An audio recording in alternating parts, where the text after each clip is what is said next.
서울의 심장부 그 중에서도 가장 높은 곳에서 도시의 야경을 발 아래에 두고 있는 JW 그룹 타워의 펜트하우스 오피스.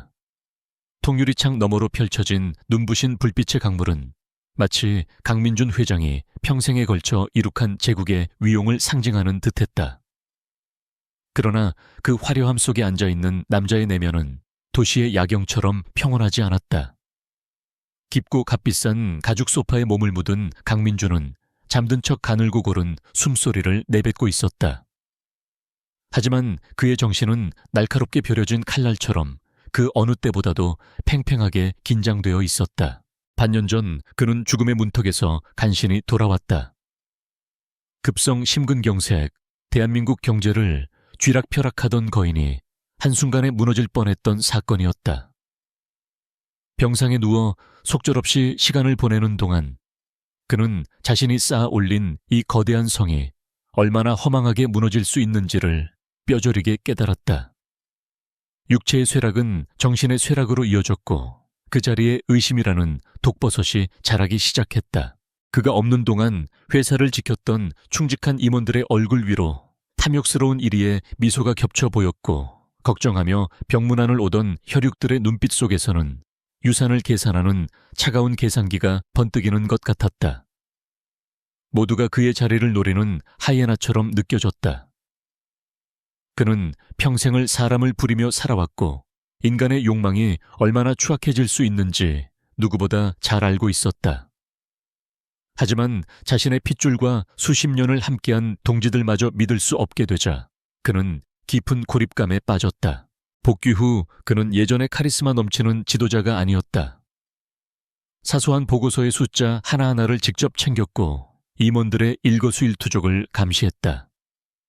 그의 집무실은 그 누구도 믿지 못하는 늙은 왕의 외로운 요새가 되어버렸다.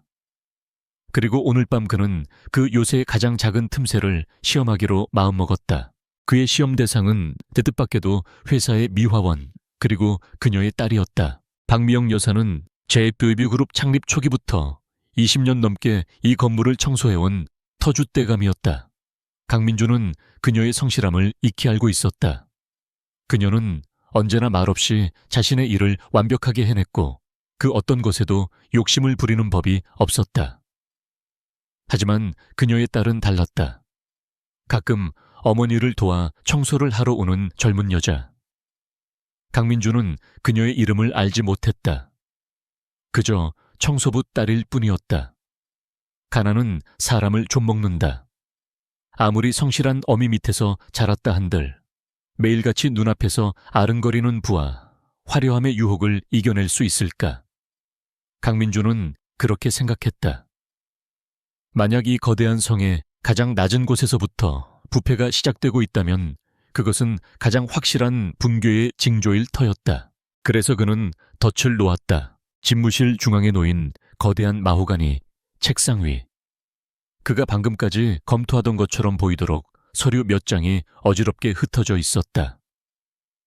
그중 하나는 JW 그룹의 미래가 걸린 극비 프로젝트, 타이탄 프로젝트의 해외 합작 투자 제안서였다.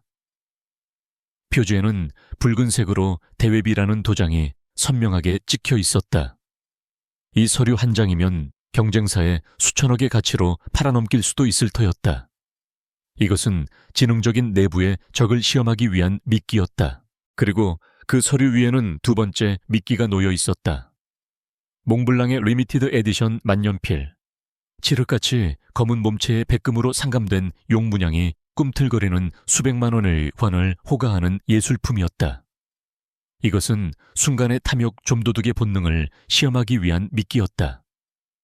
강민준은 이 두 가지 덫으로 오늘 밤 집무실에 들어오는 청소부 딸의 인간성을 저울질할 작정이었다. 그는 소파에 몸을 누이기 전 책장 구석에 숨겨진 초소형 카메라가 책상을 정확히 비추고 있는지 스마트워치로 마지막 확인을 했다. 모든 것이 완벽했다. 이제 사냥꾼은 그저 먹잇감이 덫에 걸리기만을 기다리면 되었다. 얼마나 지났을까? 칠흑 같은 정적을 깨고 집무실 문이 소리 없이 열렸다. 강민준은 감은 눈꺼풀 아래로 눈동자를 굴려 문 쪽을 향했다.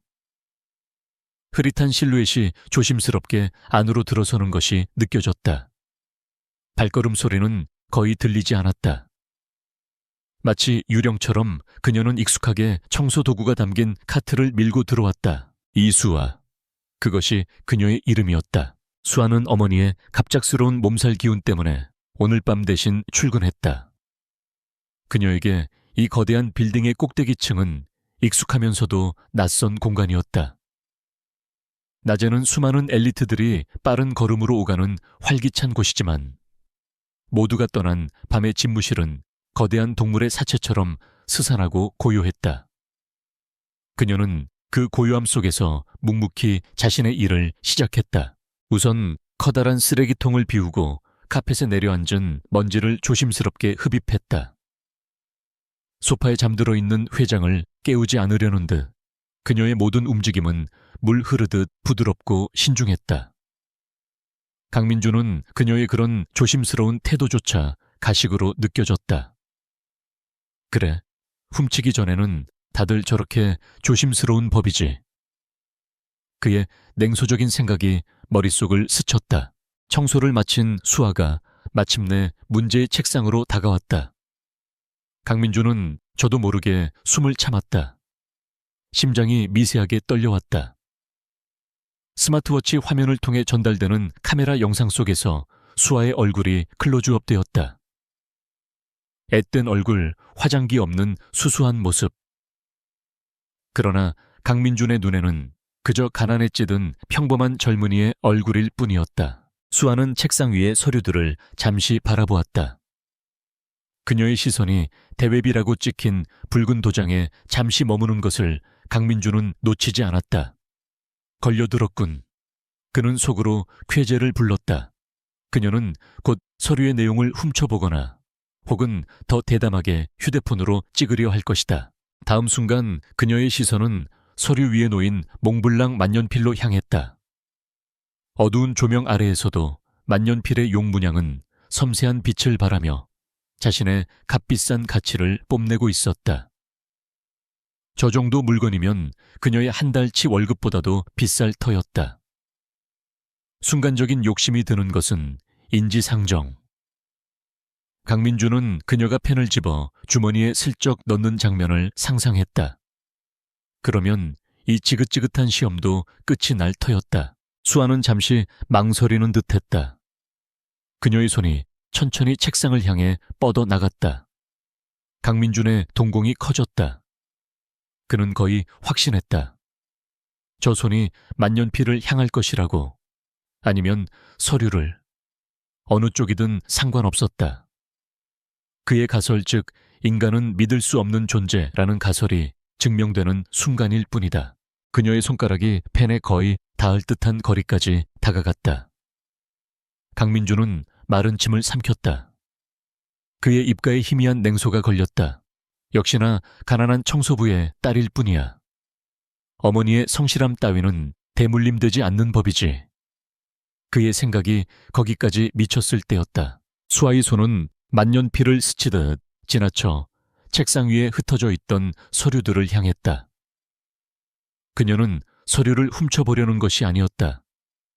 오히려 그 반대였다. 그녀는 흐트러진 서류들을 조심스럽게 한쪽으로 모아 반듯하게 정돈하기 시작했다. 마치 중요한 서류가 분실되거나 구겨지기라도 할까봐 걱정하는 사람처럼. 강민주는 잠시 당황했다. 이건 예상 밖의 행동이었다. 그의 시나리오에 없는 장면이었다. 서류를 가지런히 정리한 수아는 마지막으로 그 위에 놓여있던 만년필을 집어들었다. 결국 강민준의 눈이 번뜩였다. 하지만 그녀는 펜을 주머니에 넣지 않았다.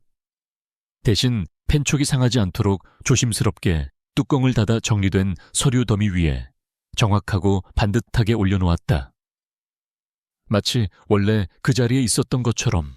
그리고 그녀는 아무 일도 없었다는 듯 먼지떨이를 들고 책상의 다른 쪽을 닦기 시작했다. 강민주는 얼어붙었다. 잠든 척하고 있던 그의 몸이 정말로 굳어버린 것 같았다. 이것은 무엇인가? 그의 예상을 완벽하게 빗나간 행동이었다. 유혹에 넘어가지 않은 것인가? 아니면 그의 시험을 눈치채고 일부러 연기하는 것인가? 만약 후자라면 저 어린 여자는 보통 내기가 아니었다. 그의 머릿속이 복잡하게 돌아가기 시작했다. 그는 수십 년간 수많은 사람을 상대해왔다. 상대의 눈빛과 작은 몸짓 하나만으로도 그 속내를 꿰뚫어 보는 데는 도가 텄다고 자부했다. 하지만 카메라 렌즈를 통해 보이는 저 여자의 얼굴에서는 그 어떤 탐욕이나 교활함도 읽을 수가 없었다. 그저 묵묵히 자신의 일을 하는 무심하고 평온한 표정일 뿐이었다. 강민주는 혼란스러웠다. 그의 완벽한 덫은 먹잇감의 무관심 앞에서 무용지물이 되어버렸다. 그의 날카로운 의심의 칼날은 허공을 갈랐다. 어쩌면 자신이 틀렸을지도 모른다는 생각이 아주 희미하게, 아주 잠깐 머리를 스쳤다. 하지만 그는 곧 고개를 저었다. 아니, 아직 끝난 게 아니다. 시험은 이제 시작일 뿐이다. 저 여자가 보통 내기가 아니라면 더 큰 것을 노리고 있을지도 모른다. 그는 계속해서 잠든 척 숨소리를 죽였다. 수아는 책상 정리를 마치고 집무실 구석에 있는 화분으로 다가갔다. 그녀는 마른 잎사귀 몇 개를 조심스럽게 떼어내고 분무기로 물을 뿌려주었다. 그것은 그녀의 업무 목록에 없는 일이었다. 그저 시들어가는 식물에 대한 작은 연민에서 비롯된 행동이었다. 그 작은 행동 하나하나가 강민준의 마음속에 파문을 일으켰다. 그는 지금까지 자신의 직원들을 부품처럼 여겨왔다. 정해진 역할만 수행하면 되는 기계의 일부. 하지만 지금 그의 눈앞에 있는 저 여자는 정해진 매뉴얼을 넘어선 행동을 하고 있었다. 그것은 그의 통제와 예측을 벗어나는 영역이었다. 모든 청소를 마친 수아가 카트를 끌고 문 쪽으로 향했다. 그녀는 마지막으로 집무실을 한번 둘러보았다. 모든 것이 제자리에 완벽하게 정돈되어 있었다. 그녀의 시선이 소파에 잠든 강민준에게 잠시 머물렀다. 그 시선 속에는 그 어떤 감정도 담겨 있지 않았다.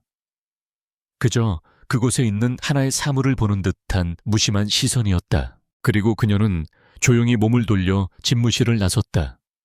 문이 닫히는 소리가 딸깍 하고 작게 울렸다.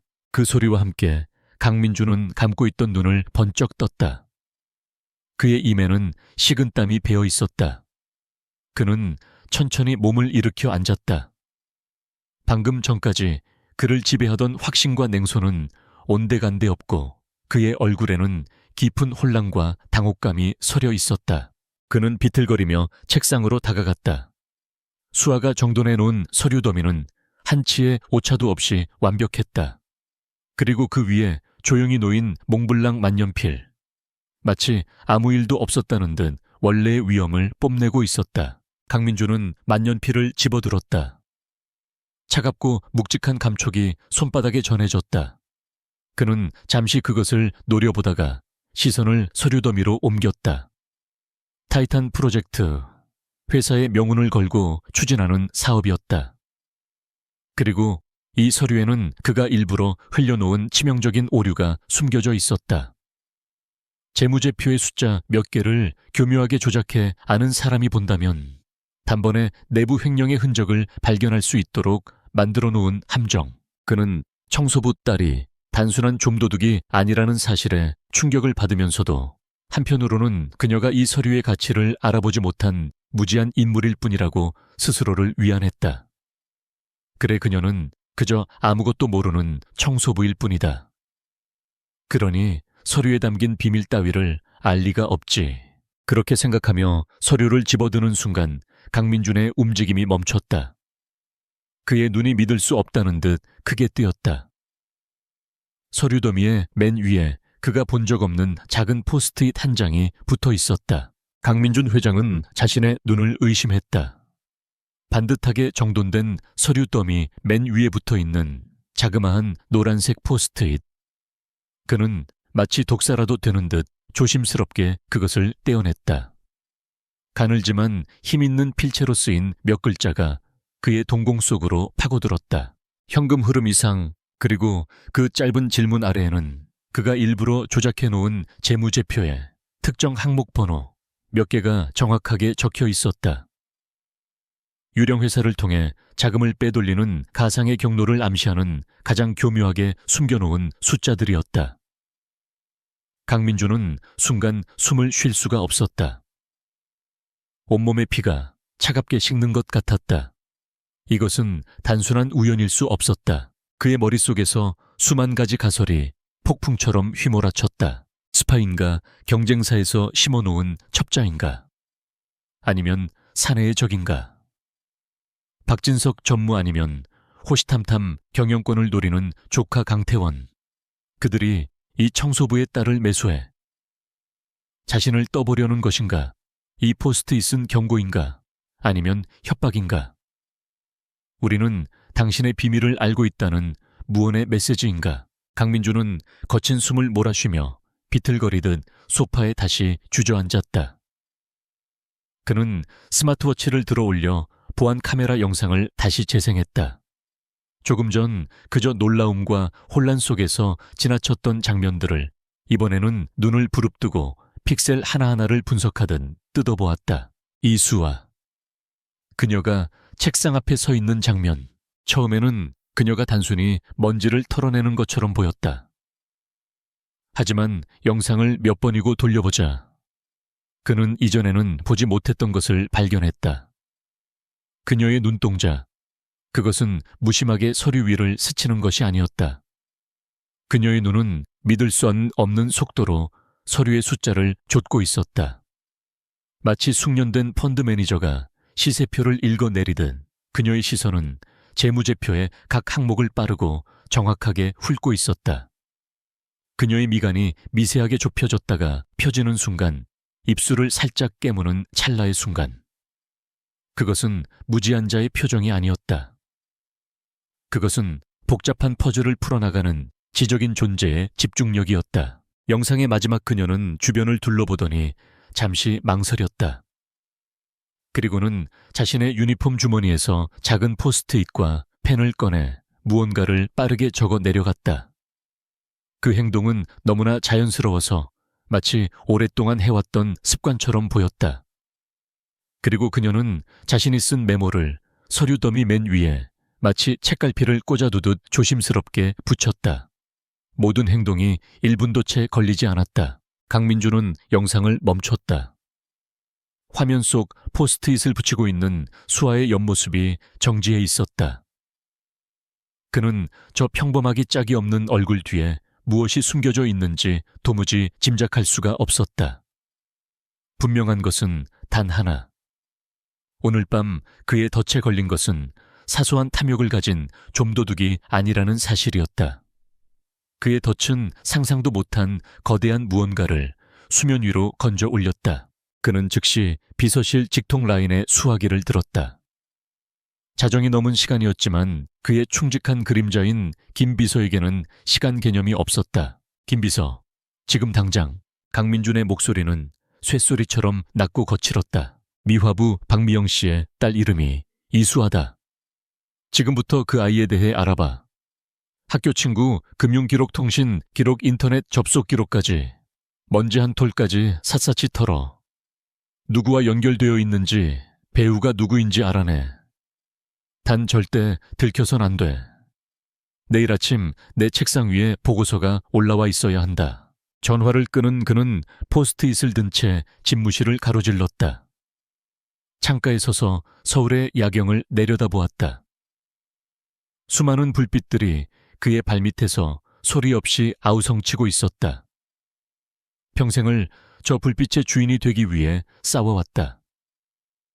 그리고 마침내 모든 것을 손에 쥔 지금, 그는 가장 예상치 못한 곳에서 날아온 작은 종이 쪽지 하나에 온몸이 흔들리고 있었다. 그 시각 이수아는 낡은 다세대 주택의 작은 방으로 돌아왔다. 매캐한 소독약 냄새와 오래된 집 특유의 퀴퀴한 냄새가 뒤섞인 공기가 그녀를 맞았다. 방 한쪽에는 어머니 박미영 씨가 끙끙 앓는 소리를 내며 누워 있었다. 엄마 괜찮아. 약은 먹었고. 수아는 겉옷을 벗기도 전에 어머니의 이마에 손을 얹었다. 불덩이 같았다. 수아야, 왔구나. 힘들었지? 박미영 씨는 희미하게 눈을 뜨며 딸을 향해 힘겹게 미소 지었다. 20년 넘게 거대한 빌딩의 그림자 속에서 허리를 굽혀온 어머니의 등은 이미 구불대로 굽어 있었다. 수아는 그 등이 자신 때문에 더 휘어지는 것만 같아 늘 마음이 무거웠다. 힘들긴 엄마만 하면 돼. 얼른 물수건 가져올게. 수아는 능숙하게 물수건을 적셔와 어머니의 이마와 손발을 닦아주었다. 어머니의 거칠 고마디, 굵은 손을 잡을 때마다 그녀는 다짐을 되새겼다. 반드시 이 지긋지긋한 가난을 끊어내겠다고. 어머니가 더 이상 남의 건물을 청소하지 않아도 되게 하겠다고. 그녀의 꿈은 경영인이었다. 대한민국 최고의 대학 경영학과에 수석으로 입학했을 때만 해도 그 꿈은 손에 잡힐 듯 가까워 보였다. 그녀는 숫자에 대한 천부적인 재능이 있었고 복잡한 시장의 흐름을 읽어내는 통찰력이 있었다. 교수들은 그녀를 10년에 한 번 나올까 말까 한 천재라고 불렀다. 하지만 세상은 그녀에게 그리 관대하지 않았다. 아버지가 남긴 빚, 그리고 갑작스럽게 찾아온 어머니의 병환. 결국 그녀는 2년 만에 학업을 중단해야만 했다. 그녀의 손에 남은 것은 졸업장이 아니라 병원비 청구서와 생활비 독촉장이었다. 그 후로 그녀의 삶은 180도 바뀌었다. 낮에는 카페에서 아르바이트를 하고 밤에는 어머니를 도와 청소를 했다. 하지만 그녀는 꿈을 포기하지 않았다. 그녀의 유일한 안식처는 동네 시립 도서관의 경제 경영 코너였다. 그녀는 그곳에서 최신 경영 서적과 재무 분석 보고서를 읽으며 세상의 흐름을 놓치지 않으려 애썼다. 그녀에게 JW 그룹 회장실 책상 위에 놓인 재무제표는 목마른 사막 여행자에게 주어진 오아시스와도 같았다. 오늘 밤 회장실을 청소하던 중 그녀의 눈에 들어온 것은 값비싼 만년필이 아니었다. 타이탄 프로젝트라는 글자가 박힌 서류였다. 호기심을 참을 수 없었다. 잠든 회장의 눈치를 살피며 서류를 훑어내리는 순간 그녀는 직감적으로 무언가 잘못되었음을 깨달았다. 매출액 대비 현금 유입 비율이 터무니없이 낮았고 특정 해외 자회사로 흘러들어가는 투자금의 흐름이 불투명했다. 마치 누군가 거대한 파이프라인의 구멍을 뚫어 내용물을 빼돌리는 것처럼 돈의 흐름이 비정상적으로 새고 있었다. 그녀가 학교에서 배웠던 그리고 수많은 사례 연구를 통해 익혔던 분식회계의 전형적인 패턴이었다. 그녀는 순간 고민했다. 모른 척해야 할까? 이것은 그녀가 관여할 일이 아니었다. 괜히 나섰다가 어머니의 일자리마저 위태로워질 수 있었다. 하지만 그녀의 마음속에서 정의감과 지적 호기심이 동시에 고개를 들었다. 이 거대한 비리를 눈감아 버리는 것은 그녀가 그토록 경멸하던 기회주의자들과 다를 바 없는 행동이었다. 그래서 그녀는 메모를 남겼다.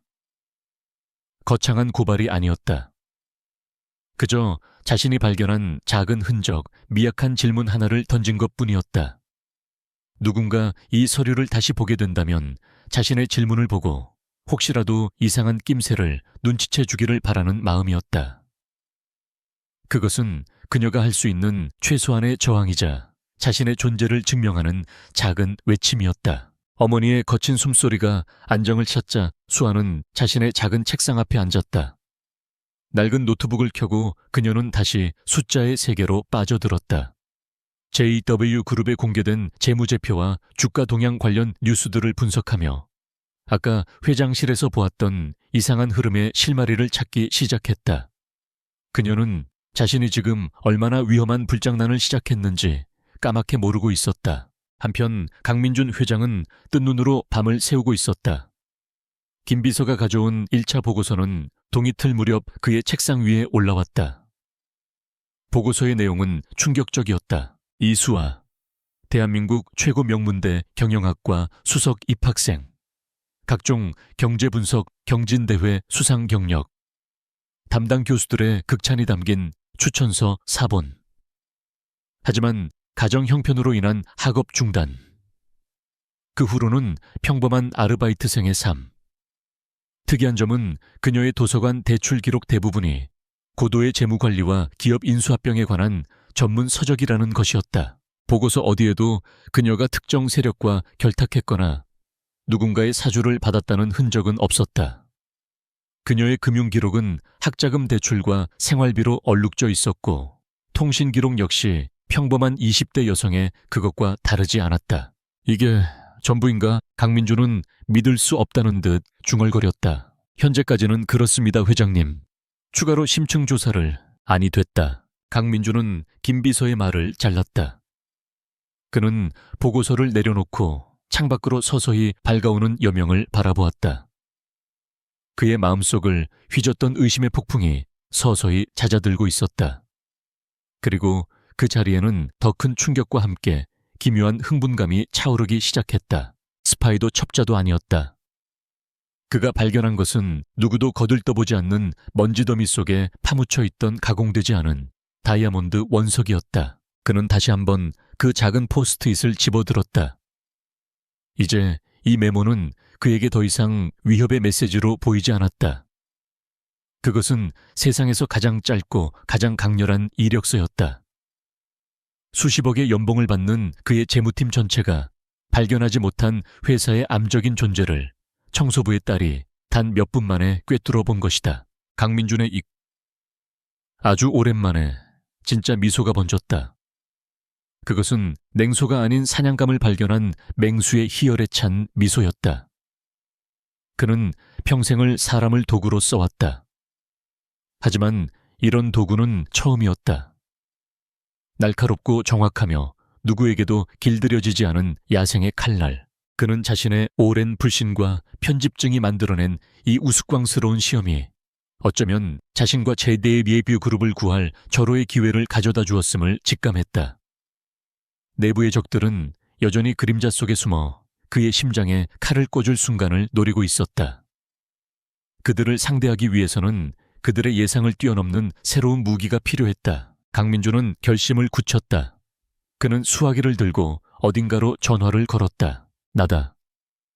오늘 오후 미화부 박미영 씨와 그 딸을 내 집무실로 오라고 해. 개인적인 포상을 할 생각이라고 전하도록. 그의 목소리에는 새로운 활기와 단호함이 실려 있었다. 덫은 이미 놓였다. 이제 그는 새로운 사냥을 시작할 참이었다.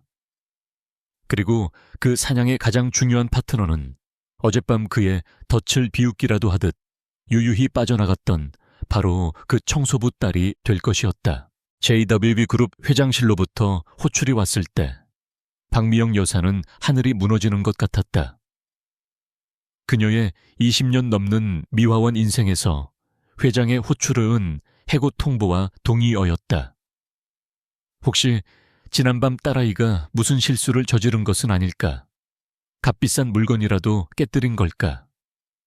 그녀의 심장은 쿵쾅거리며 바닥으로 가라앉았다. 수아야, 어떡하니? 정말 어떡하면 좋아? 네가 혹시 무슨 잘못이라도. 어머니의 창백한 얼굴을 보며 수아는 애써 침착하게 말했다. 아니 엄마. 내가 뭘 잘못했겠어. 그냥 정기적으로 직원들 격려하시는 걸 수도 있잖아. 하지만 그녀의 목소리도 미세하게 떨리고 있었다. 격려 대한민국 재계의 제왕으로 불리는 강민준 회장이 일개 미화원 모녀를 개인적으로 불러 격려할 리 만무했다. 이유는 단 하나. 어젯밤 그녀가 남기고 온 작은 포스트잇 때문일 것이다. 그녀의 심장은 불안과 함께 정체를 알 수 없는 기대감으로 거세게 요동쳤다. 회장실 문 앞에 섰을 때 두 사람의 모습은 극명하게 대조되었다. 박미영 여사는 금방이라도 쓰러질 듯 위축되어 있었고 이수아는 두려움 속에서도 꼿꼿하게 허리를 편 채 굳게 입을 다물고 있었다. 문이 열리고 김 비서의 안내에 따라 안으로 들어서는 순간 수아는 어젯밤의 고요한 공간과는 전혀 다른 압도적인 기운에 숨을 삼켰다. 강민준 회장은 책상에 앉아있지 않았다. 그는 거대한 통유리창 앞에 서서 팔짱을 낀 채 도시를 내려다보고 있었다. 어젯밤 소파에서 잠든 척하던 무력한 노인의 모습은 온데간데 없었다. 잘 다려진 최고급 슈트를 입은 그의 등은 거대한 산처럼 보였고 방 안을 가득 채운 그의 존재감은 마치 공기의 밀도마저 바꿔놓는 듯했다. 됐다. 그가 천천히 몸을 돌렸다. 날카롭고 깊은 눈이 두 사람을 차례로 훑었다. 박미영 여사는 저도 모르게 고개를 숙였다. 하지만 수아는 시선을 피하지 않았다. 그녀는 강민준의 눈을 똑바로 마주 보았다.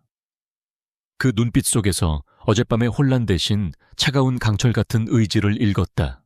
박미영 여사님, 강민준의 낮고 울림 있는 목소리가 정적을 깼다. 22년이었나. 참 오랜 시간 동안 이 건물을 위해 헌신해 주셨지. 내 젊은 시절부터 지금까지 묵묵하게 자기 자리를 지켜준 당신 같은 분들 덕에 우리 JW그룹이 있는 거요. 예상치 못한 따뜻한 말에 박미영 여사는 어쩔 줄 몰라 하며 고개만 조아렸다. 강민준은 김비서에게 눈짓했다. 김비서가 두툼한 봉투 하나를 박미영 여사에게 공손히 건넸다. 회장님, 이게 무슨 개인적으로 드리는 포상금이요. 그동안의 녹에 비하면 약소하지만 아프신데 약값이라도 보태시오. 봉투의 두께는 박미영 여사의 몇 달치 월급보다도 두꺼워 보였다. 그녀의 눈에 금세 눈물이 그렁그렁 맺혔다. 해고를 각오하고 온 자리에서 이런 호의를 받으리라고는 상상도 못한 일이었다. 감사합니다, 회장님. 정말 감사합니다. 됐소. 당연한 일을 한 것뿐이니. 강민준은 부드럽게 말을 이었다. 그런데 여사님께는 잠시 실례를 해야겠소. 따님에게는 내가 따로 제안할 것이 있어서 말이오. 우리 그룹에서 운영하는 장학재단 관련해서 할 얘기가 있으니 잠시 밖에서 기다려 주시겠소. 장학금. 그 말에 박미영 여사의 얼굴이 환하게 밝아졌다. 그녀는 딸의 앞길을 막고 있다는 죄책감에 평생을 시달려왔다. 그녀는 연신 고개를 숙여 감사 인사를 하고는 아무런 의심 없이 기쁜 얼굴로 집무실을 나섰다. 문이 닫히고 거대한 집무실에 강민준과 수아 단둘만 남게 되자 공기의 흐름이 미묘하게 바뀌었다. 강민준의 얼굴에서 부드러운 미소가 사라졌다. 그는 다시 차갑고 냉정한 기업가의 얼굴로 돌아와 책상으로 걸어가 의자에 앉았다. 그리고 수에게 맞은편 의자를 턱으로 가리켰다. 수아는 말없이 다가가 앉았다. 강민준은 아무 말 없이 서랍에서 무언가를 꺼내 책상 위에 놓았다. 어젯밤 수아가 남기고 온 바로 그 노란색 포스트잇이었다. 장학금 이야기는 거짓말이오. 강민준이 입을 열었다. 그의 목소리에는 온기가 완전히 사라져 있었다. 어젯밤 나 역시 잠들어 있지 않았지. 그는 수아의 눈을 똑바로 응시하며 말했다. 책상 위의 서류와 펜은 내가 설치한 덫이었어. 이 건물에 드나드는 모든 인간의 탐욕과 정직함을 시험하기 위한 덫. 그리고 이수아 양은 내 예상을 완전히 박살내며 그 시험을 통과했지. 수아의 심장이 세차게 뛰기 시작했다. 모든 것이 그의 계획이었다는 말에 소름이 돋았다. 놀랍더군. 네로라 하는 우리 회사 재무팀도 찾아내지 못한 서류상의 허점을 청소하러 들어온 아가씨가 단 몇 분 만에 간파해낼 줄이야. 이 메모 아주 인상 깊었어. 그는 포스트잇을 손가락으로 톡톡 두드렸다. 그래서 본론으로 들어가지. 이수아 양에게 제안을 하나 하고 싶소. 거절할 수 없는 제안을. 그는 몸을 앞으로 기울였다. 그의 눈빛이 칼날처럼 날카로워졌다. 내 유령이 되어주시오. 유령. 그 단어가 수아의 뇌리에 박혔다. 존재하지 않는 직원. 서류상에도 그 누구의 기억 속에도 없는 그림자. 내 직속 지위를 받으며 이 회사를 좀먹고 있는 늑대를 사냥하는 비밀 분석가가 되어달란 말이오. 수아는 숨을 삼켰다. 이것은 그녀의 상상을 아득히 뛰어넘는 제안이었다. 성공 보수는 이수아 양의 인생을 통째로 바꿀 만큼이 될 거요. 당장 어머니의 병원비 전액을 지불하고 서울 시내에 당신과 어머니가 살 아파트를 마련해 주겠소. 그리고 임무가 완수되는 날 JW그룹 전략기획실 정직원으로 채용하고 학업을 마칠 수 있도록 모든 지원을 아끼지 않겠소. 그것은 악마의 유혹처럼 달콤했다. 가난빛 막막한 미래. 그녀를 짓누르던 모든 문제를 한 번에 해결해줄 마법 같은 제안이었다. 하지만 수아는 섣불리 흔들리지 않았다. 그녀의 머리는 차갑게 식어갔다. 왜 저입니까? 그녀의 목소리는 떨리지 않았다. 회장님에게는 저보다 훨씬 유능하고 경험 많은 전문가들이 있을 텐데요. 강민준의 입가에 만족스러운 미소가 떠올랐다. 그는 그녀의 당돌한 질문이 마음에 들었다. 내 주변의 전문가들은 이미 모두 늑대거나 늑대의 편이거나 아니면 늑대의 존재조차 눈치채지 못하는 무능한 양 떼일 뿐이오. 나는 지금 외부에서 온 누구에게도 물들지 않은 날카로운 칼이 필요하오. 바로 당신 같은 사람 말이지. 제가 실패하면 어떻게 됩니까? 실패란 없어. 만약 실패한다면 당신과 나는 처이전부터 만나지 않은 사이가 되는 거요. 나는 당신을 모르고 당신은 나를 모르지. 물론 당신 어머니에게 지급된 포상금이나 병원비는 회수하지 않겠어. 내 자비심의 증표로 남겨두지. 그의 말은 교묘했다. 안전을 보장하는 듯 했지만 동시에 실패하면 모든 것을 버리겠다는 냉정한 선언이기도 했다. 수아는 잠시 눈을 감았다. 머릿속에서 수많은 생각이 충돌했다. 위험하다. 이건 평범한 소녀가 감당할 게임이 아니다. 상대는 회사의 돈을 수천억 단위로 빼돌리는 거물일 것이다. 그들의 힘은 상상을 초월할 것이다. 발각되면 그녀와 어머니의 목숨까지 위험해질 수 있다. 하지만 이대로 포기할 것인가? 다시 카페 아르바이트와 청소부의 삶으로 돌아가 재능을 썩히며 살아갈 것인가? 눈앞의 불의를 보고도 못 본 척 눈을 감을 것인가? 그녀는 눈을 떴다. 그녀의 눈빛은 더 이상 흔들리지 않았다. 조건이 있습니다. 강민준의 눈썹이 살짝 치켜 올라갔다. 첫째, 제가 필요로 하는 모든 데이터에 대한 접근 권한을 주십시오. 재무회계, 인사, 법무까지. 그 어떤 예외도 없어야 합니다. 둘째, 저와 회장님 사이의 연락은 절대적인 보안이 유지되는 비공식 채널을 통해서만 이루어져야 합니다. 셋째, 제 어머니의 안전을 확실하게 보장해 주십시오. 만약 제 신분이 노출될 경우를 대비한 비상계획이 필요합니다. 그녀의 요구는 당찼고 논리 정연했다. 강민준은 잠시 그녀를 말없이 바라보다가 이내 크게 웃음을 터뜨렸다. 통쾌한 웃음소리가 집무실을 울렸다. 좋다, 아주 좋아. 내가 사람 하나는 제대로 봤군. 그는 자리에서 일어나 수에게 손을 내밀었다. 그 조건들 모두 수용하겠소. 이제부터 이수와 양은 내 보이지 않는 눈이자 숨겨진 발톱이오. 환영하오, 나의 유령 분석가. 수아는 자리에서 일어나 그의 손을 맞잡았다. 작지만 단단한 그녀의 손이 강민준의 크고 거친 손과 마주 닿았다. 그것은 단순한 악수가 아니었다. 거대한 제국의 운명을 건 두 사람의 비밀스러운 계약이 체결되는 순간이었다. 그날 밤 수아는 어머니에게 제리 장학재단의 특별 장학생으로 선발되었다고 말했다. 어머니는 눈물을 흘리며 기뻐했다. 그 모습을 보며 수아는 가슴에 묵직한 돌덩이가 내려앉는 것을 느꼈지만 동시에 강철 같은 결의를 다졌다. 자정이 넘은 시각 그녀의 낡은 노트북에 첫 번째 이메일이 도착했다. 발신자는 존재하지 않는 유령 계정이었다. 첨부된 파일은 암호화되어 있었고 암호를 풀자 화면 가득 끝이 보이지 않는 숫자의 행렬이 펼쳐졌다. JWD 그룹의 지난 5년간의 내부 회계 감사 자료 원본이었다. 수아는 마른 침을 삼켰다. 이것은 도서관에서 보던 공개된 자료들과는 차원이 달랐다. 회사의 가장 깊고 어두운 속살이 그대로 드러나 있었다.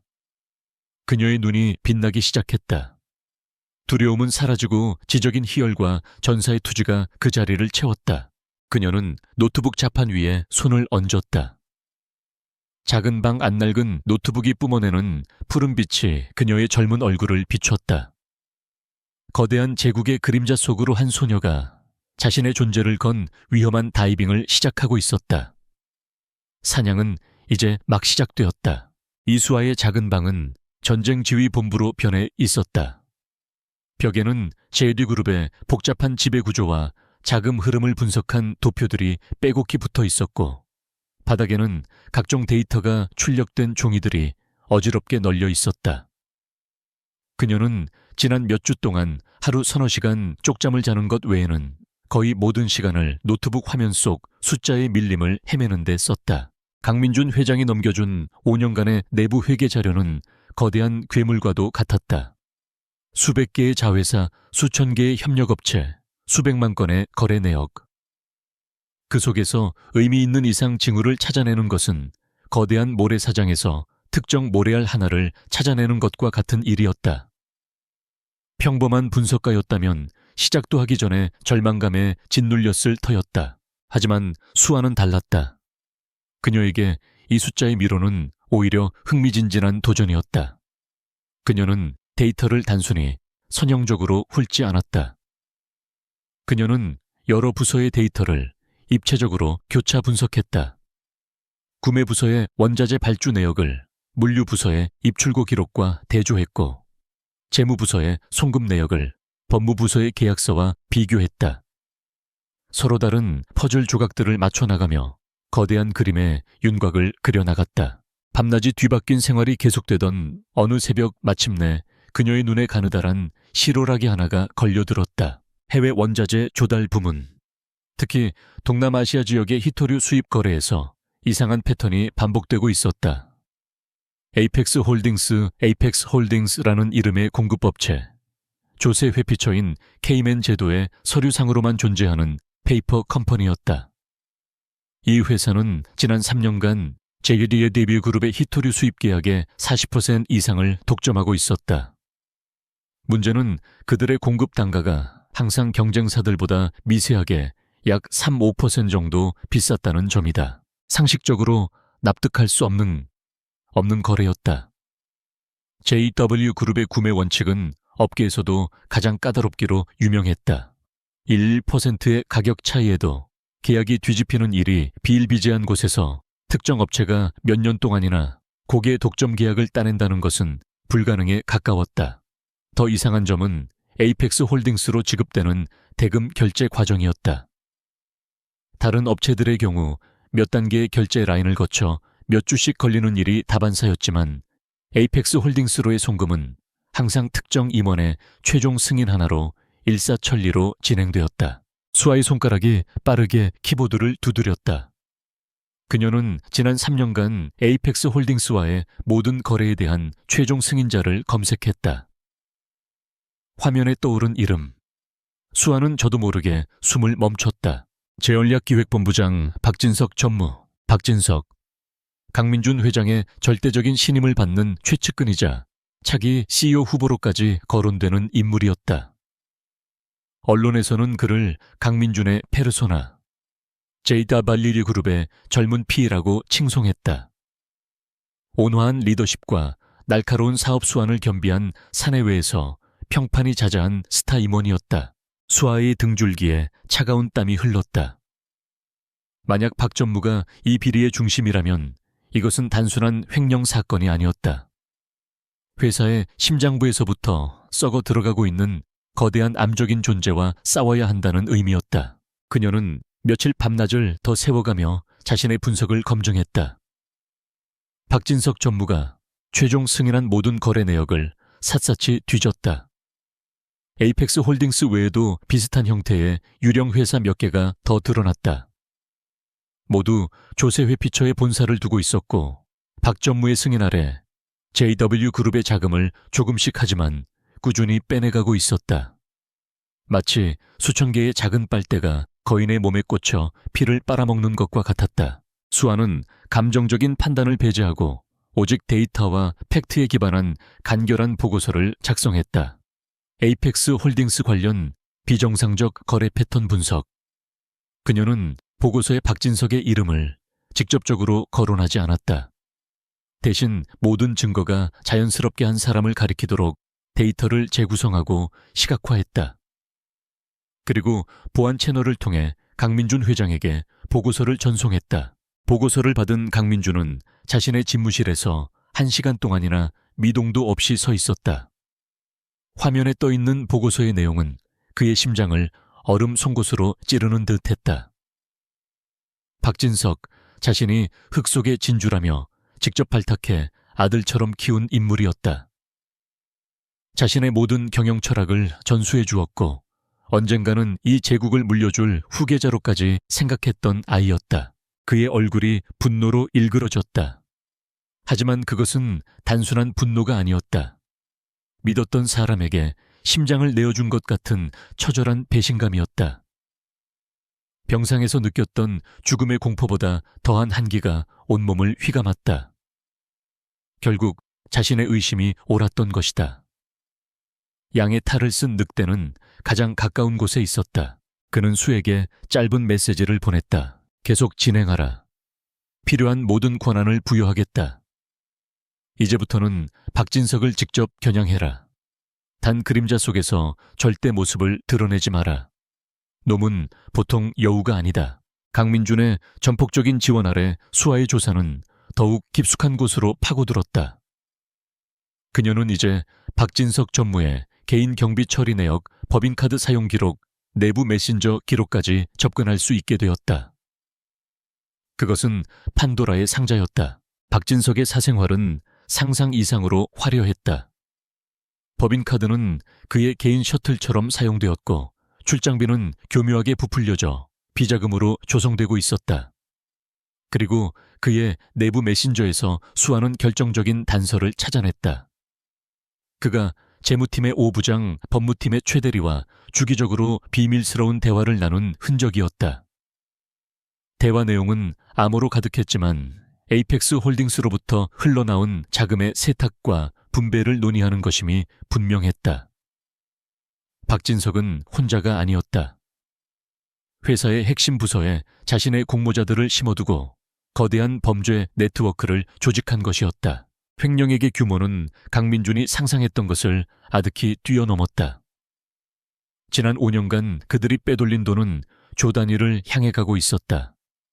이 정도 규모라면 회사의 재무 건전성을 심각하게 위협하고도 남을 수준이었다. 그들은 회사를 성장시키는 동시에 그 뿌리를 좀먹고 있었던 것이다. 한편 박진석은 최근 들어 미묘한 변화를 감지하고 있었다. 자신도 모르는 사이 시스템 내부에서 무언가 꿈틀거리는 불길한 낌새. IT 부서의 신복으로부터 올라온 보고가 시작이었다. 최고 등급의 보안 데이터에 누군가 접근한 흔적이 있다는 것. 정상적인 관리자의 접근 기록과는 다른 유령 같은 흔적이었다. 처음에는 시스템 오류련이 대수롭지 않게 넘겼다. 하지만 그 후 강민준 회장이 무심코 던진 질문이 그의 신경을 건드렸다. 박 전무 5년 전에 진행했던 동남아 자원개발 프로젝트 말이야. 그때 에이펙스 홀딩스라는 업체와 일했었지. 요즘 그 회사 어떤가? 박진석은 순간 심장이 멎는 것 같았지만 완벽한 포커페이스로 미소를 지으며 대답했다. 아, 기억하고 계셨습니까, 회장님?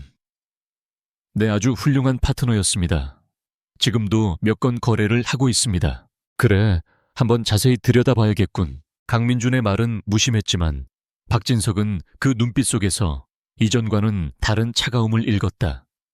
늙은 사자가 무언가 냄새를 맡은 것이다. 그는 직감했다. 누군가 자신의 뒤를 캐고 있다. 교활하고 신중한 그는 즉시 자신의 네트워크를 통해 정보 수집에 나섰다. 하지만 아무것도 잡히는 것이 없었다. 내부 감사팀도 재무팀도 평소와 똑같이 움직이고 있었다. 적은 완벽하게 모습을 숨기고 있었다. 보이지 않는 적이 가장 무서운 법이다. 박진석은 불안감을 느끼기 시작했다. 그는 경고를 보내기로 결심했다. 누가 이 일을 벌이는지는 모르지만 회장 주변에 누군가일 터였다. 그는 자신의 힘을 과시하고 감히 자신에게 도전하려는 자에게 공포심을 심어줄 필요가 있었다. 그는 가장 부드럽고 약한 곳을 치기로 했다. 강 회장이 최근 개인적으로 포상까지 하며 챙겼다는 미화원 모녀. 그들의 삶을 흔드는 것은 식은 죽 먹기였다. 며칠 후 박미영 여사는 관리팀장으로부터 호출을 받았다. 평생 단 한 번도 불려가 본 적 없는 곳이었다. 팀장은 박진석의 충복 중 한 명이었다. 그는 차가운 얼굴로 서류 한 장을 내밀었다. 박미영 씨, 이게 어떻게 된 겁니까? 지난주 회장님 집무실에서 중요한 서류 클립 하나가 분실됐는데 CCTV 확인 결과 그 시간대에 사무실에 있었던 외부인은 박미영 씨 뿐이더군요. 내 서류 클립이요. 저는 그런 걸 본 적도 없습니다. 박미영 여사는 억울함에 얼굴이 하얗게 질렸다. 받든 안 받든 관리 소홀의 책임은 피할 수 없습니다. 더군다나 최근 새로 강화된 보안 규정에 따르면 미화원은 집무실 책상 위에는 절대 손을 대서는 안 되도록 되어 있습니다. 명백한 규정 위반입니다. 그런 규정은 듣도 보도 못한 것이었다. 명백한 함정이었다. 저는 22년 동안 이곳에서 일하면서 이런 적이 단 한 번도 없었습니다. 제발 믿어주십시오. 과거는 중요하지 않습니다. 현재의 실수가 중요하지. 이번 일은 그냥 넘어갈 수 없습니다. 인사위원회에 정식으로 회부해서 해고를 포함한 중징계를 검토하겠습니다. 그렇게 하십시오. 해고. 그 단어가 박미영 여사의 귀에 비수처럼 꽂혔다. 세상이 무너지는 것 같았다.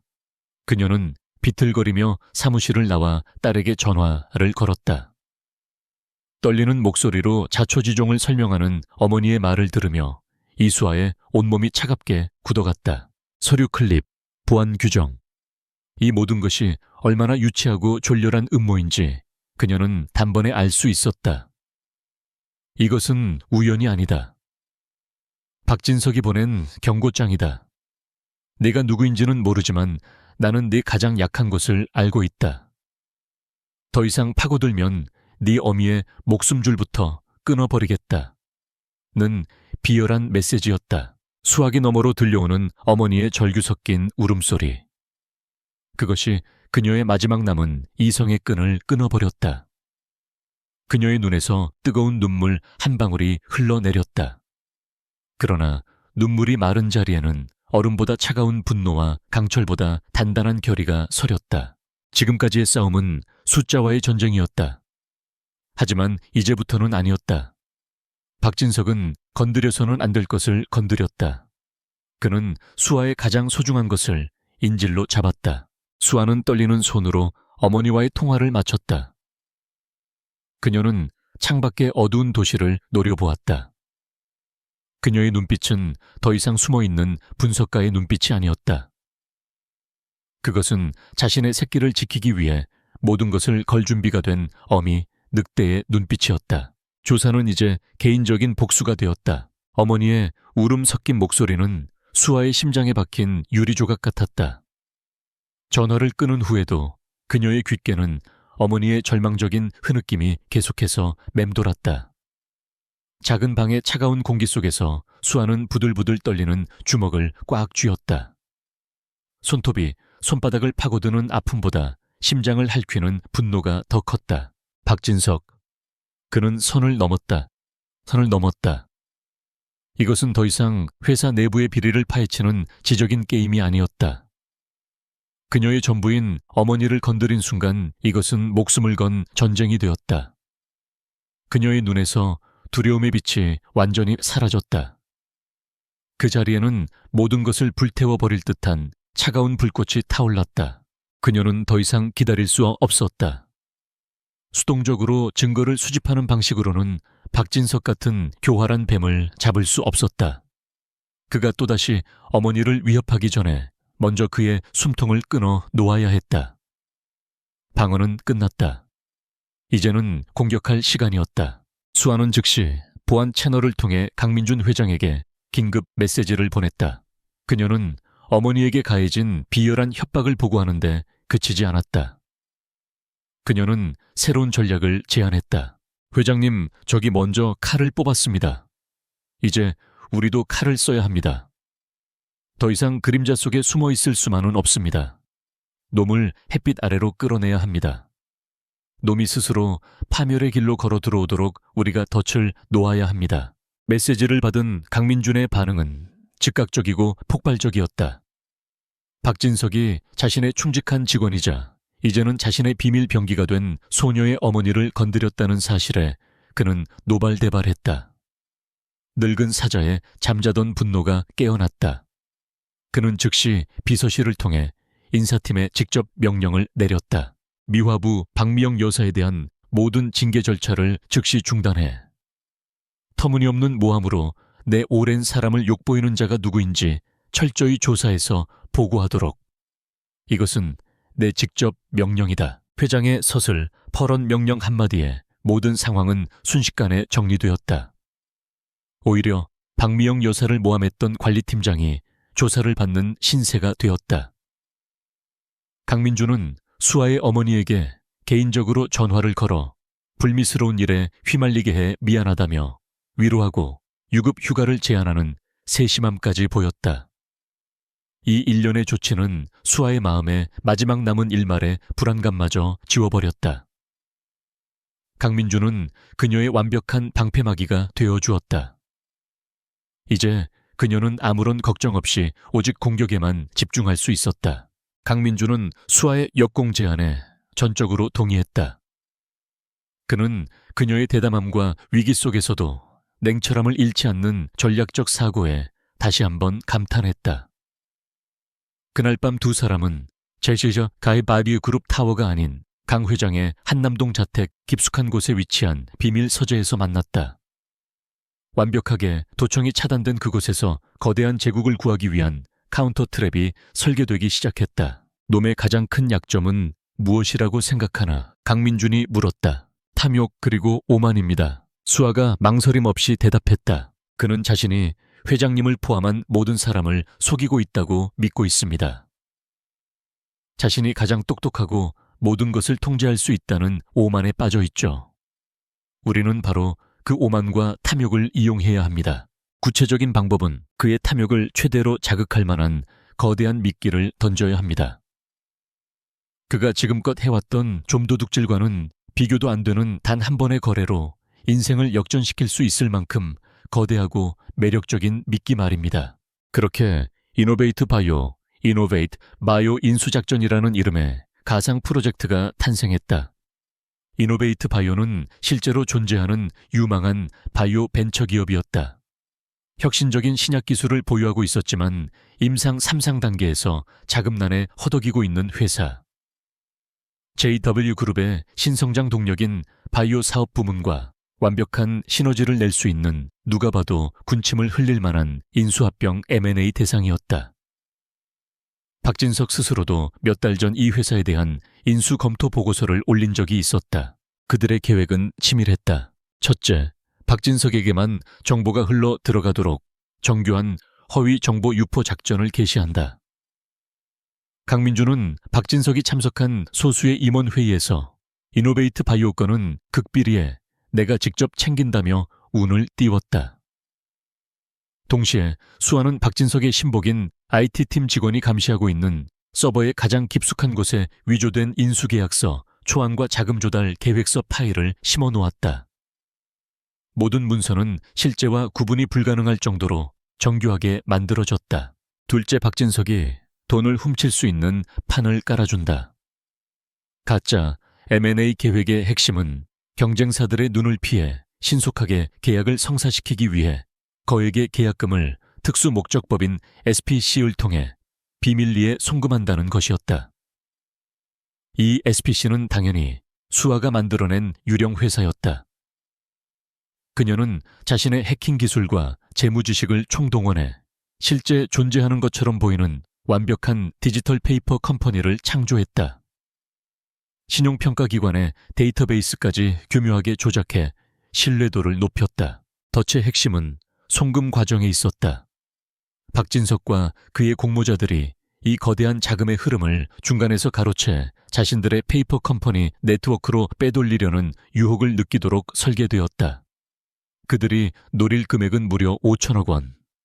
박진석이 지금까지 횡령한 액수를 모두 합친 것보다도 큰 그의 탐욕을 마비시키기에 충분한 액수였다. 수아는 더 이상 분석가가 아니었다. 그녀는 이 거대한 작전의 총설계자이자 오케스트라의 지휘자였다. 그녀는 강민준 회장의 절대적인 신뢰를 받는 소수의 사이버 보안팀과 협력하여 박진석의 모든 움직임을 실시간으로 감시할 수 있는 디지털 감옥을 구축했다. 박진석과 그의 공모자들이 이 가짜 거래에 접근하는 순간부터 그들의 모든 키보드 입력, IP 주소 데이터, 이동 경로는 거미줄처럼 촘촘한 감시망에 기록될 터였다. 예상대로 박진석은 미끼를 물었다. 그는 IT팀 신복을 통해 이노베이트 바이오 극비 인수 정보를 입수하고 희열에 휩싸였다. 늙은 회장이 자신을 따돌리고 직접 큰 건을 처리하려 한다는 사실에 불쾌감을 느끼면서도 동시에 그의 머릿속에서는 탐욕스러운 계산기가 빠르게 돌아갔다. 5천억 원, 이 돈만 손에 넣으면 더 이상 좀도둑처럼 회사 돈을 빼돌릴 필요가 없었다. 이 자금으로 JU그룹의 주식을 대량 매입하고 우호 지분을 확보해 적대적 M&A를 시도할 수 있었다. 회사를 통째로 삼키려는 그의 오랜 야망을 실현시킬 절호의 기회였다. 그의 오만은 신중함을 집어삼켰다. 그는 이것이 자신을 잡기 위한 덫일 수도 있다는 가능성을 전혀 의심하지 않았다.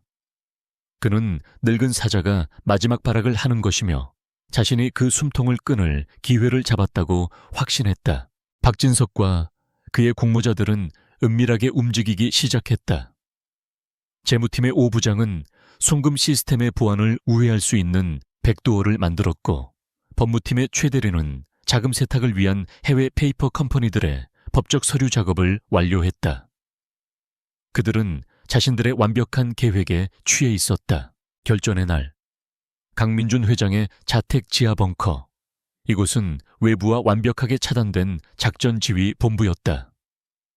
거대한 스크린에는 JDU 그룹의 내부 서버와 금융 네트워크의 흐름이 복잡한 그래프로 표시되고 있었다. 강민준과 수아, 그리고 최소한의 보안팀 요원들이 숨을 죽인 채 스크린을 지켜보고 있었다. 시작됐습니다. 보안팀장의 낮은 목소리와 함께 스크린의 한쪽에서 경고등이 깜빡였다. 박진석의 공모자가 시스템에 침투한 것이다. 수아의 눈빛이 얼음처럼 차가워졌다. 그녀의 손가락이 키보드 위에서 가볍게 춤을 추듯 움직였다. 그녀는 적의 움직임을 막는 대신 그들이 지나가는 모든 길에 지워지지 않는 디지털 발자국을 남기는 데 집중했다. 오 부장이 송금 승인 코드를 조작하고 있습니다. 자금 이체 경로를 에이펙스 홀딩스의 하위 유령 계좌로 변경 중입니다. 모든 것이 계획대로였다. 잠시 후 박진석 전무의 최종 승인 명령이 떨어졌다. 그의 고유 정렬 코드가 시스템에 입력되는 순간 지휘본부의 모든 사람들이 마른 침을 삼켰다. 송금 실행됐습니다. 스크린 위에서 5천억 원이라는 천문학적인 숫자가 진짜인 것처럼 움직이기 시작했다. 그것은 수아가 만들어낸 가상의 데이터 덩어리였지만 박진석의 시스템에서는 실제 돈의 흐름으로 보일 터였다. 데이터는 그들이 미리 설계해 놓은 경로를 따라 박진석의 페이퍼 컴퍼니 네트워크를 향해 흘러 들어갔다. 케이맨 제도 버진 아일랜드 파나마. 여러 조세 회피처를 거치며 교묘하게 세탁되는 과정이 스크린에 실시간으로 그려졌다. 마치 거대한 뱀이 먹이를 삼키는 모습과도 같았다. 그리고 마침내 흩어졌던 자금이 스위스에 있는 박진석의 최종 비자금 계좌, 프로젝트 오메가라는 이름의 계좌로 모두 집결하는 순간, 지금입니다. 수아가 나지막이 말했다. 그녀의 손가락이 엔터키를 눌렀다. 그 순간 스크린 속 모든 움직임이 얼어붙었다. 박진석의 프로젝트 오메가 계좌는 완벽하게 동결되었다.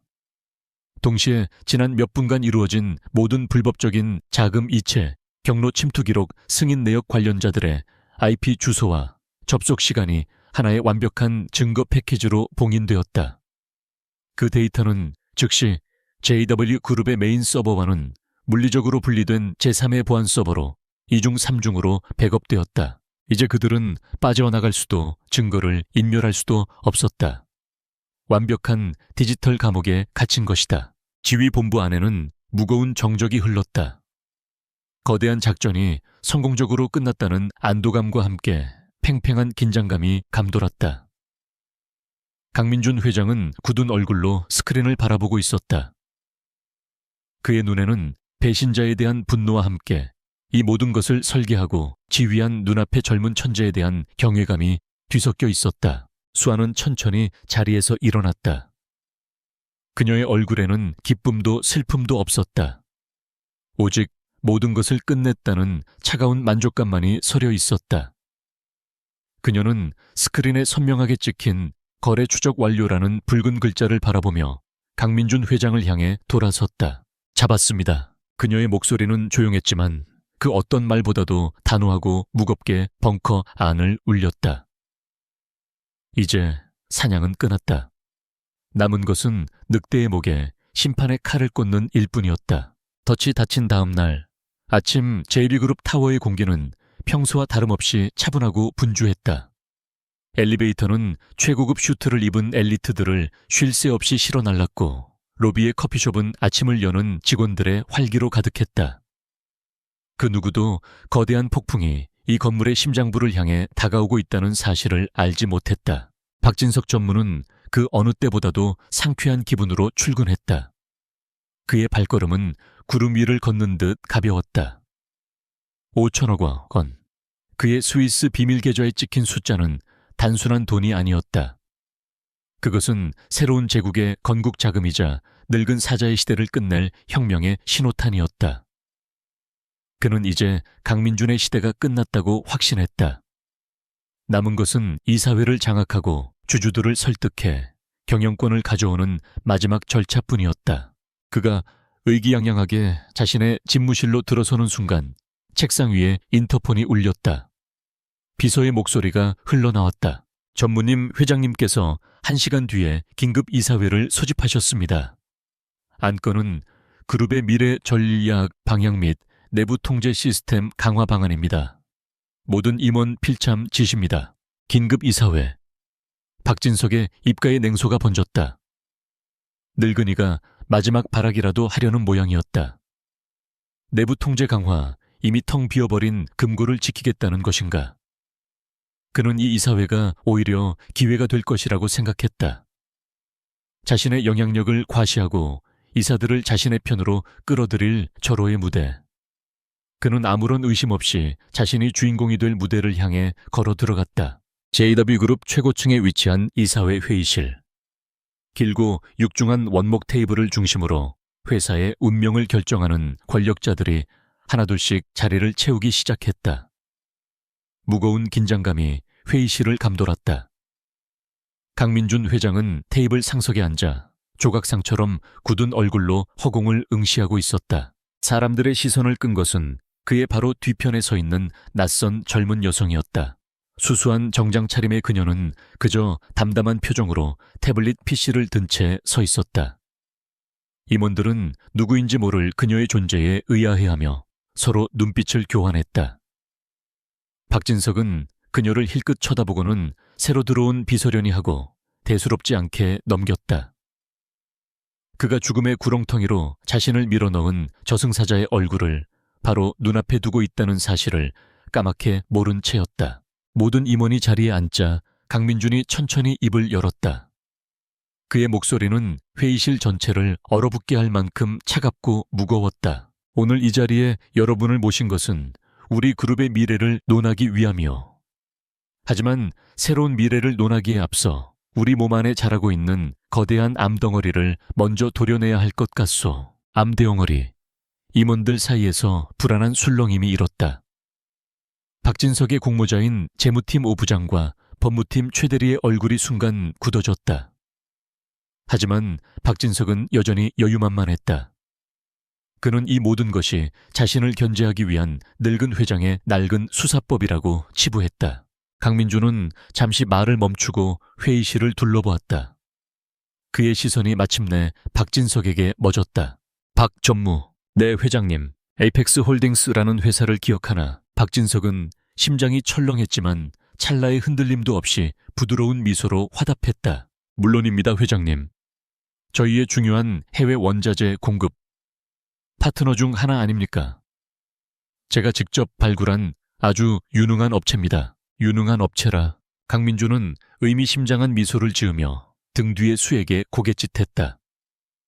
수아가 앞으로 나서 태블릿 PC를 회의실 정면에 거대한 스크린과 연결했다. 화면이 켜지고 회의실의 모든 조명이 어두워졌다.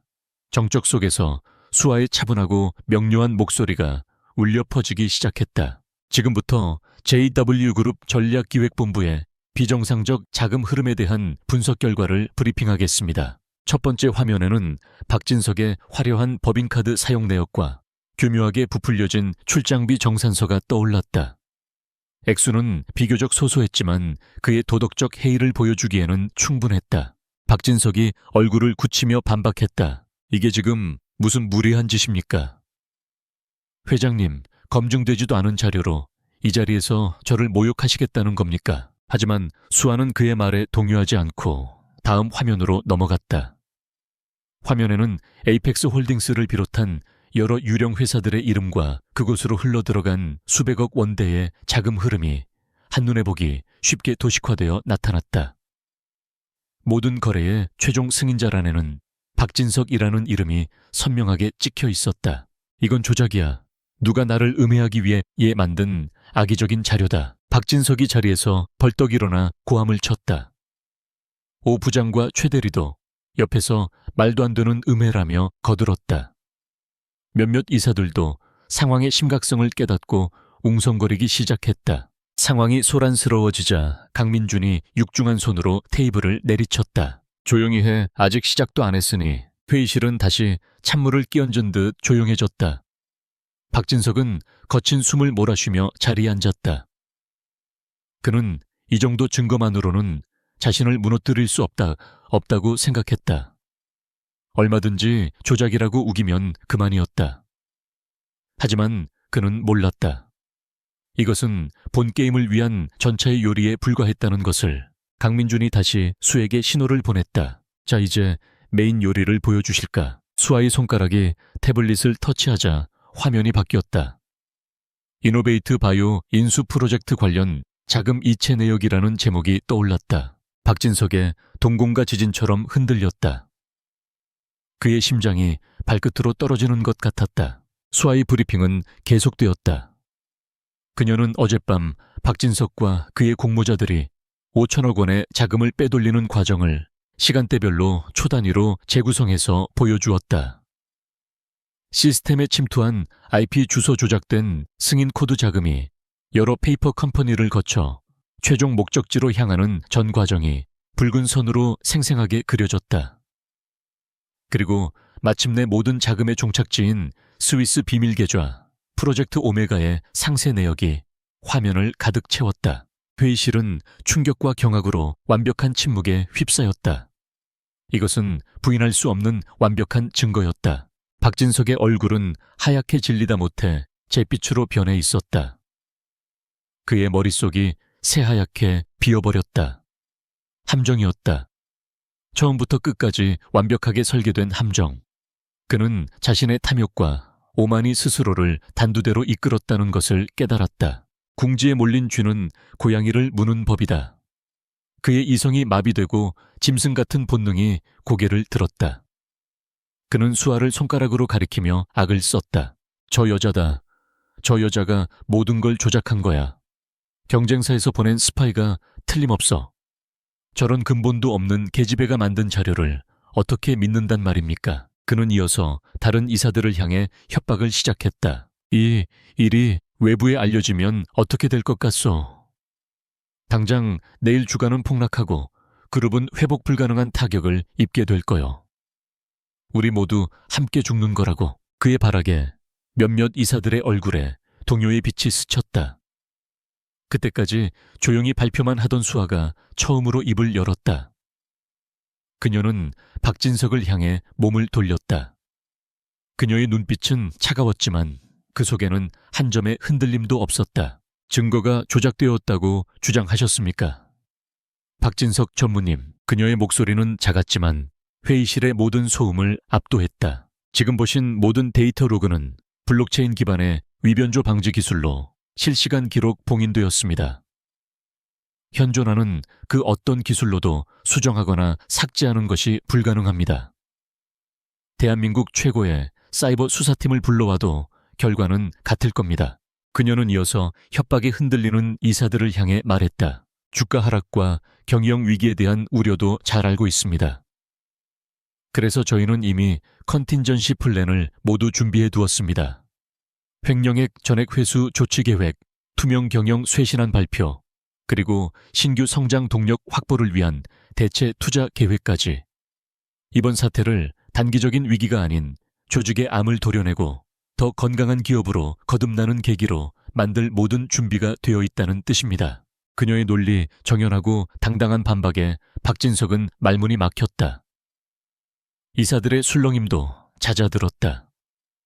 그들은 근본도 모르는 젊은 여자의 입에서 나온 말이라고는 믿을 수 없는 엄청난 내공과 통찰력에 압도당했다. 박진석이 최후의 발악으로 수아의 신분을 물고 늘어졌다. 도대체 너는 정체가 뭐야? 그때 침묵을 지키던 강민준이 자리에서 일어났다. 그는 수아의 어깨에 손을 얹으며 회의실 안에 모든 사람을 향해 선언했다. 이 사람의 신분을 궁금해야 하는 분들이 많을 테지. 이 사람은 이수아 양이요. 스파이도 아니고 외부에서 온 용병도 아니요. 여러분 모두가 무시하고 거들떠보지도 않던 이 회사의 가장 낮은 곳에서 여러분 모두가 눈뜬장님처럼 놓치고 있던 이 거대한 비리를 혼자의 힘으로 파헤친 진짜 애국자요. 여러분이 잃어버린 JW그룹의 정신 그 자체란 말이요. 그리고 이수아 양은 이 회사의 미래가 될 것이요.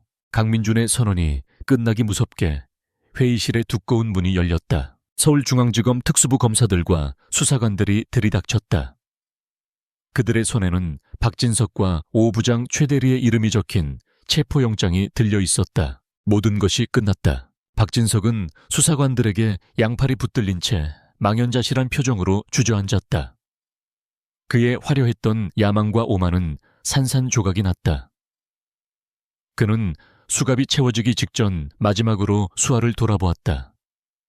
그의 눈에는 패배와 함께 지독한 증오가 담겨 있었다. 수아는 그 시선을 피하지 않고 차가운 눈으로 끝까지 마주했다.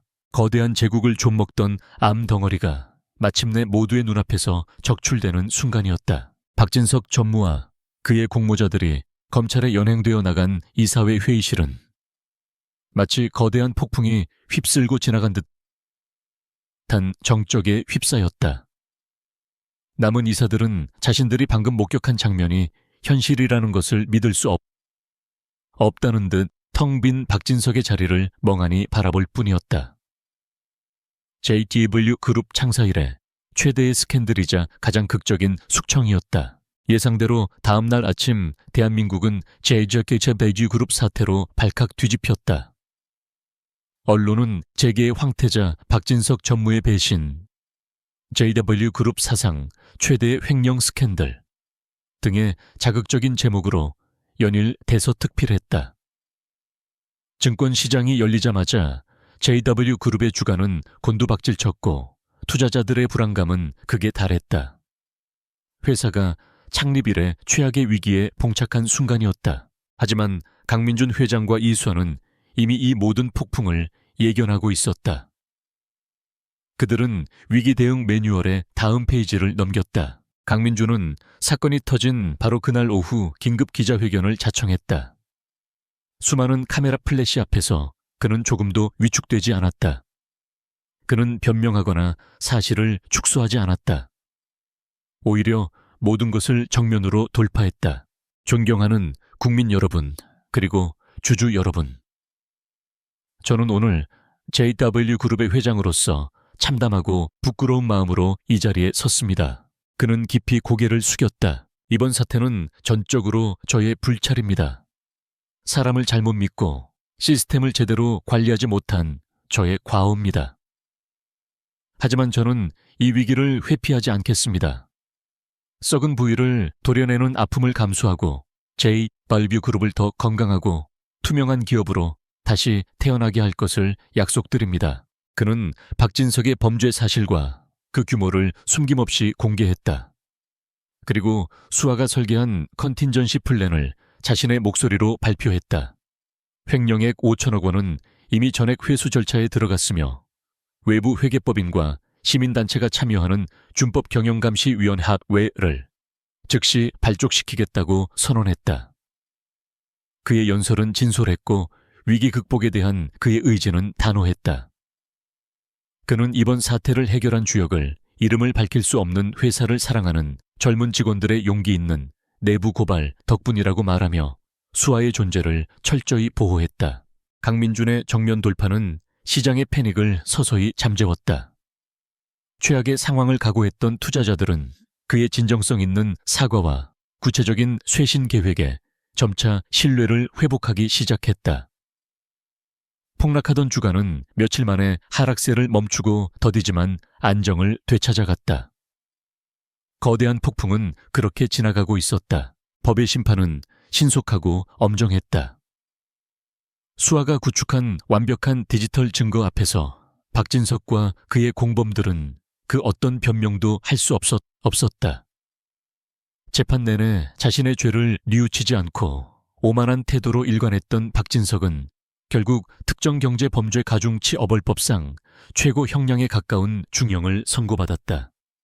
그의 화려했던 제국은 한 줌의 죄로 변해 역사의 뒤양일로 사라졌다. 모든 것이 제자리를 찾아가던 어느 날, 저녁 수아는 어머니와 함께 새로 이사한 아파트에서 조촐한 저녁 식사를 하고 있었다. 강민준 회장이 회사의 특별 복지 혜택이라며 마련해준 따뜻한 햇살이 드는 아담한 집이었다. 어머니 박미영 여사는 딸이 차려준 따뜻한 밥을 먹으며 조용히 눈물을 훔쳤다. 그녀는 이제 모든 진실을 알고 있었다. 자신의 딸이 얼마나 엄청나고 무서운 일을 해냈는지. 수아야, 무섭지는 않았니 엄마는? 엄마는 상상만 해도 심장이 떨리는구나. 수아는 말없이 일어나 어머니의 등을 부드럽게 쓸어주었다. 무서웠지. 하지만 엄마를 건드렸을 땐 무서운 것보다 화가 나는 게 더 컸어. 다시는 누구도 우리 엄마를 함부로 무시하고 괴롭히지 못하게 만들고 싶었어. 그녀의 목소리는 담담했다. 그 말에 박미영 여사는 더 이상 아무 말도 하지 못하고 딸의 손을 꼭 잡았다. 작고 여리게만 보였던 딸의 손이 이제는 세상 그 어떤 것보다도 든든하고 자랑스러웠다. 며칠 후 수아는 다시 강민준 회장의 집무실을 찾았다. 처음 이곳에 불려왔을 때의 불안과 긴장감은 이제 없었다. 두 사람 사이에는 깊은 신뢰와 존중감이 자리하고 있었다. 강민준은 따뜻한 차를 직접 따라주며 말했다. 이수아 양. 아니, 이제는 이수아 실장이라고 불러야겠지. 그는 서류 한 장을 수에게 내밀었다. 정식 인사 발령 통지서였다. 오늘부로 그룹 회장 직속 기구인 기업윤리혁신실을 신설하고 그 초대 실장으로 이수아 양을 임명하오. 그룹 내 모든 계열사의 회계 감사권과 내부 조사권을 갖는 막강한 자리요. 나를 포함한 그 누구의 눈치도 보지 말고 오직 당신의 양심과 원칙에 따라 JW 그룹의 새로운 감시자가 되어주시오. 그것은 파격 그 자체였다. 대리과장 부장의 단계를 모두 건너뛴 대한민국 대기업 역사상 유례를 찾기 힘든 인사였다. 그리고 한 가지 더, 강민준은 다른 서류처를 꺼내 보였다. 재단법인 박미영 장학재단 설립 계획서였다. 이 모든 일은 나의 편견에서 시작되었어. 가난한 사람은 유혹에 약할 것이라는 나의 오만한 편견. 이수아 양과 당신의 어머님은 나의 그 썩어빠진 생각을 완전히 깨부셔 주셨지. 박미영 여사님의 이름으로 재단을 만들어 우리 회사에서 묵묵히 일하지만 어려운 환경에 있는 직원들과 그 자녀들을 돕고 싶소.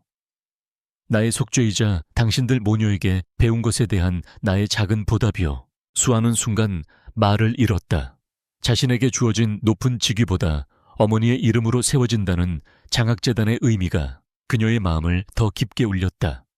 그녀는 자신을 시험했던 이 냉정한 노인이 이제는 진정으로 변했다는 것을 느낄 수 있었다.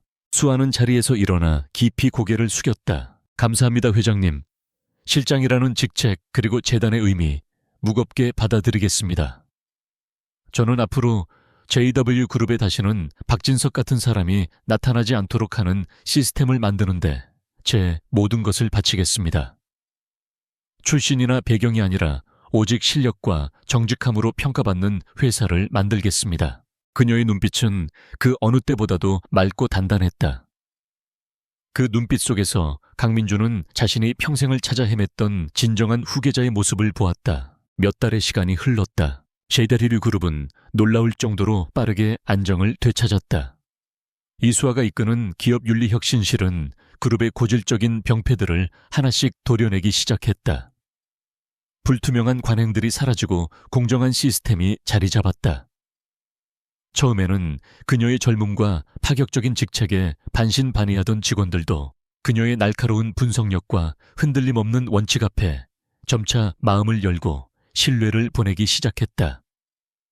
그녀는 그룹 내에서 변화의 아이콘이자 희망의 상징이 되었다. 어느 늦은 저녁 수아는 자신의 새로운 사무실 창가에 서서 서울의 야경을 내려다보고 있었다. 처음 이 건물 꼭대기층에 청소를 하러 왔던 날이 아련하게 떠올랐다. 그때 그녀에게 이 풍경은 결코 닿을 수 없는 다른 세상의 것이었다. 하지만 이제 그녀는 그 세상의 중심에 서 있었다. 자신의 힘으로 자신의 지혜와 용기로 그 자리를 쟁취했다. 아직 퇴근 안 했나 이 실장, 강민준 회장이 조용히 사무실로 들어왔다. 그는 이제 경영 일선에서 한 발 물러나 수아의 든든한 후원자 역할을 하고 있었다. 네, 회장님, 마무리할 일이 좀 남아서요. 두 사람은 나란히 서서 창밖을 바라보았다. 도시의 불빛이 보석처럼 쏟아져 내렸다. 기억하나 내가 처음 이수아 양을 시험하려고 잠든 척했던 날 밤을 강민준이 나지막이 말했다. 어떻게 있겠습니까? 수아가 미소 지으며 대답했다. 그때 나는 얼어붙었었지. 당신의 행동에. 내 평생의 편견과 오만이 한순간에 깨져버리는 기분이었어. 그때 당신이 훔쳤던 것은 내 만년필이나 서류가 아니라 나의 낡고 부패한 마음이었지. 강민주는 수아를 돌아보며 따뜻한 눈빛으로 말했다. 고맙네. 이 늙은이에게 새로운 세상을 보여줘서. 그리고 이 회사를 구해줘서. 저 혼자 한 일이 아닙니다. 회장님께서 믿어주셨기에 가능했습니다. 두 사람은 더 이상 말을 잇지 않았다. 하지만 그들의 침묵 속에는 그 어떤 말보다도 깊은 신뢰와 동지애가 흐르고 있었다. 한때는 서로를 의심하고 시험했던 두 사람이 이제는 같은 미래를 바라보는 최고의 파트너가 되어 서 있었다. 수아는 다시 도시의 야경으로 시선을 돌렸다. 그녀의 눈에 비친 불빛은 더 이상 탐욕이나 권력의 상징이 아니었다. 그것은 그녀가 지켜야 할 사람들의 삶의 터전이자 그녀가 만들어가야 할 새로운 희망의 빛이었다. 백만장자가 청소부의 딸을 시험하려고 잠든 척했지만 그는 그녀의 행동에 얼어붙었다. 그리고 그 차가운 얼음이 녹은 자리에 새로운 시대의 싹이 움트고 있었다.